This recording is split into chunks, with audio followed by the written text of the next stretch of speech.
All right, you guys, what's going on? Um, I have a few minutes to spare, so I thought I'd talk some boxing. For the first time in a while, we had boxing on Friday, Saturday, and Sunday. This is something that I think that they should try to do on a regular basis. I really think that they should try to like fix it to where these promotional companies could have events on Friday, Saturday, and Sunday, could get together and work as a team and be like, hey, we want to put an event together on Friday. Okay, cool. We'll put an event together on Saturday, and then we'll put an event together on Sunday. So, it was cool because I enjoy boxing. And as you guys know, I was at the Anyway fight. I attended that fight. I covered that fight. I will say this much. This was my first time watching Anyway fight live, fighting in person, watching them fight at a full-fledged arena. The attendance was around 8 and some change. They closed off the whole top section of the T-Mobile Arena. So it was like a cozy setting, but I think this was just basically a prelude to see what Anyway could do the next time out. I think Anyway, the next time he fights, I think he'll sell better, because this is like really his first time since 2020 um fighting in the States. He fought in the States in 2020 during you know, the lockdown. So for people that think this is actually his American debut, that's false. But I enjoyed being there. It was a nice, nice event, you know. So, with that being said, watching him fight in person, I saw some things that along the way, I think down the line, certain fighters are going to be able to take advantage of. Now, he does have freakish power, but it appears that he can be hurt.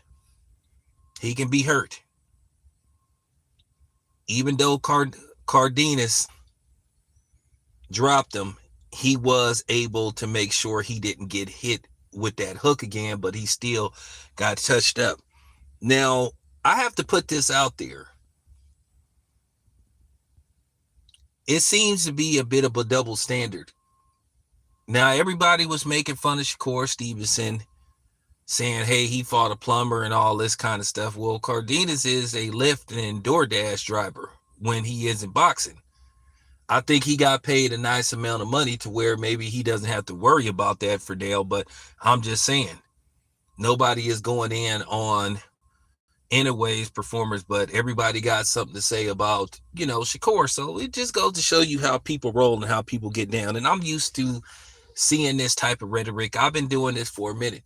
You know, it's no knock on Anyway because, hey, that's who he signed on the dotted line to fight.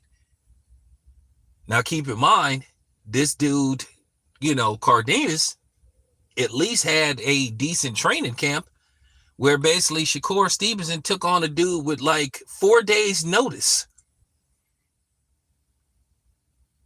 Okay. Shakur got the stoppage, but then everybody has something to say because that's just how people get down. So, but as far as other things go, Canelo had a very lackluster performance. Of course, they just trying to put it on William Skull, but he has to take part. He has to basically take part in the blame too. He say, I don't want to fight these type of dudes. Okay, well, here's the thing. You don't want to fight guys like William Skull. You had a chance to fight David Benavidez, and you refused to fight him unless you were offered $200 million. Now, Samson Lewinsky said he's gonna push for that fight sometime next year, whether he loses to or beats Crawford. He says he's gonna push for that fight.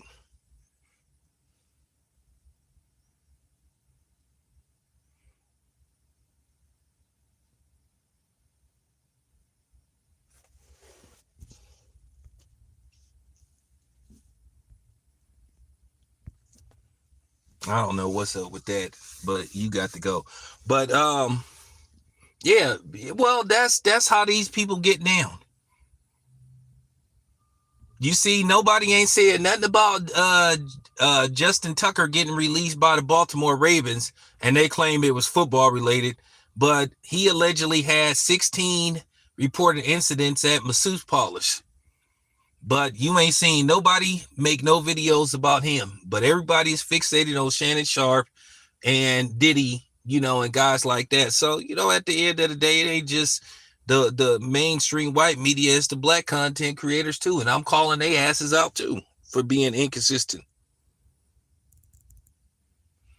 So, as far as Canelo's saying he don't want to fight those type of dudes, well, why'd you fight him? You did research on him. He's a Cuban fighter. Cuban fighters are very, very mobile. They don't stand still. So at the end of the day, if you didn't look particularly well, and then here's the thing, once again, the media is not telling the truth. Everybody is upset about Devin Haney's punch output, but Canelo had an even worse punch output. Canelo threw less than he threw less than 175 punches and only landed 56 punches. William Scott landed one less punch than Canelo.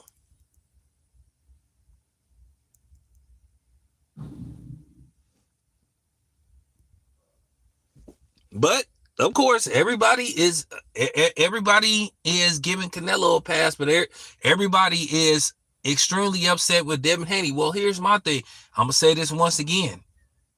What's Canelo's excuse for how he fought on this past Saturday versus Devin Haney, who had been out of the ring for a year? It ain't no excuses, but people love to change the narrative. I understand it. It is what it is. This is why, based off Canelo's performance, a lot of people are starting to lean towards Terrence Crawford to beat Canelo.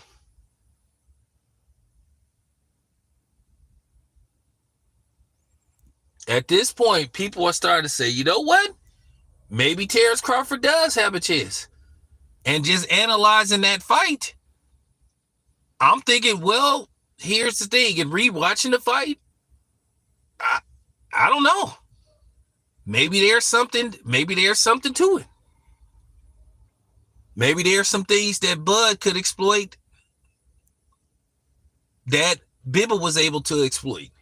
But we'll have to see. The only thing is, I'm just worried about the fact that Bud is jumping up two additional weight classes. I think if Bud had one fight at 160, I would be more inclined to just, without a shadow of a doubt, pick him to win this fight. I just think that Bud, once again, it will be a year since he last fought. I know he stays in shape and whatnot, but still, it's a difference between staying in shape and getting prepared for this fight. I just think he should have took a tune-up fight at 160. It could have been against a tomato can just so he can get incorporated with the weight gain. So we'll just have to see. But anyway, we will talk about this later. It's your boy Town. I'm out.